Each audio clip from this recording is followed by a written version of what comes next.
Hello. So today we're going to be talking about a mask that I've been after for a while. At one point I almost worked a deal with someone to get one, and that deal became a real kerfuffle, and we don't talk about that anymore. But that's okay, because I don't need that guy, and he sure as shit doesn't need me, and I've worked out a new way to get it, which is called having real friends instead of extremely sketchy, European sculptors who really just know how to use a welding machine.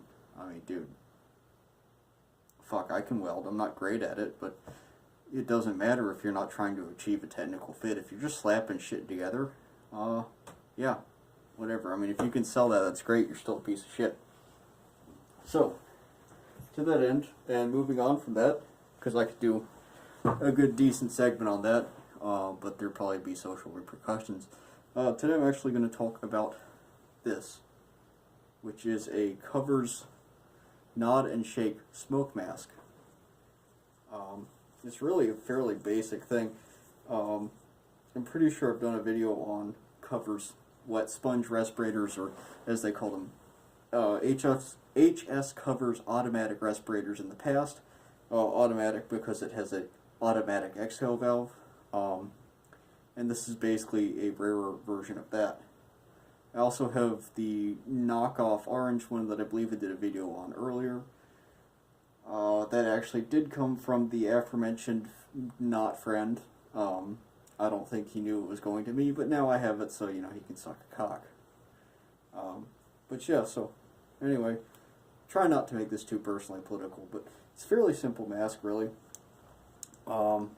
You have the Covers Nod and Shake goggles. They're so called because they would actually, there's little, you could have water in the bottom of these, and if they started to fog, you literally nodded and shook your head, and the water would splash on the lenses and defog them. Very simple, and fairly effective, actually. And then, of course, you have the respirator itself. As mentioned, it uses a wet sponge that would be soaked in a variety of chemicals. This one, the sponge really shouldn't be coming out the front. There's supposed to be a front mesh, and that's missing, but that's okay, because I'll probably borrow that off of one of my other covers when I get back home, eventually, sometime in the next 3 to 4 years, for good behavior, maybe. But yeah, other than that, straps, fairly simple. There's a picture of one of these on Johannes Moller's site, amusingly under the military mask section. And the reason for that is because they theorized that these were used by the U.S. In the early bits of World War I. There is some level of historical precedent, even though that fact is not true, because let's see, the French, the Italians, I believe the Spanish, the Belgians, and maybe the English all fielded some kind of wet sponge respirator in the early days of the war. And really, the Hypo Hood, when you think about it, is a wet cloth respirator. Different design, same concept, which is take something absorbent, soak it in chemicals that are slightly less dangerous than the chemicals you want to keep out, and put it over your face. Now, this mask, the Covers mask, was patented around that time. I believe the original patent for the first covers was like 1901. And so by 1910, 1912, and 1914, these would have been all over the market. As stated, there were a lot of European copies of these. The American ones seem to be a lot easier to get. Other than that, there's really not a lot to describe with this mask. What I do want to show you is the side here. Now, this black one is interesting. There's an actual cover for the nose. On the white one, it'll simply be a cutout. And there's this more aggressive chin seam to it. I'm trying to, I don't know how great the lighting is because I can't see too well these tinted goggles, but you'll notice there's a relief, and then there's more of a chin cup.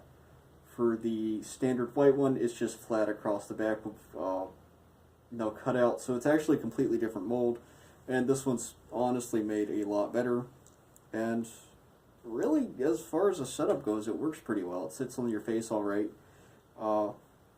When I was doing some light restoration on this, Duke Nougat has really turned me on to using, what is this? This Trident food grade silicone. I've been using this a lot on a couple of my masks, and it really does help them. It limbers them up. You just wash the mask soap and water, and then that goes on there and gives it a nice healthy shine, and it preserves it. It's kind of like Renaissance wax for rubber. But yeah, I actually tested it when I was taking this apart. I gave the sponge a nice bath and then put it in here wet, and honestly it worked okay. I could actually get the exhale valve to cycle, so not too bad. Speaking of which, a couple notes on the exhale valve. One is that it literally just goes on a hole. There is no inhale valve for this, by the way. This is just a relief mechanism. This metal housing, this military one, has significantly more holes in it. These holes you see here are actually where the air comes out. Also, these little indentations on the top so the valve doesn't lock onto the top of this thing and then not come down. Second interesting thing is this is actually a piece of mica, and this is kind of common on older respirators. I have some, what is it? I have a Sieb Gorman rebreather that uses mica valves like this, and it's very common. It's actually kind of neat because today it seems rather extravagant, but this is apparently the best material that they could find before we really got around to using plastics. So, yeah, that's basically it for this mask. There's not a lot to show you. But yeah, it's a neat little number. And it works. It actually works decently well for what it is, and it handles condensation okay. If you put the water in the lens and you really follow the instructions, and I assume if you use the proper chemicals for this, you might be slightly safer than using a rag. So, yeah, thanks for watching, and hope you guys have a good week coming up.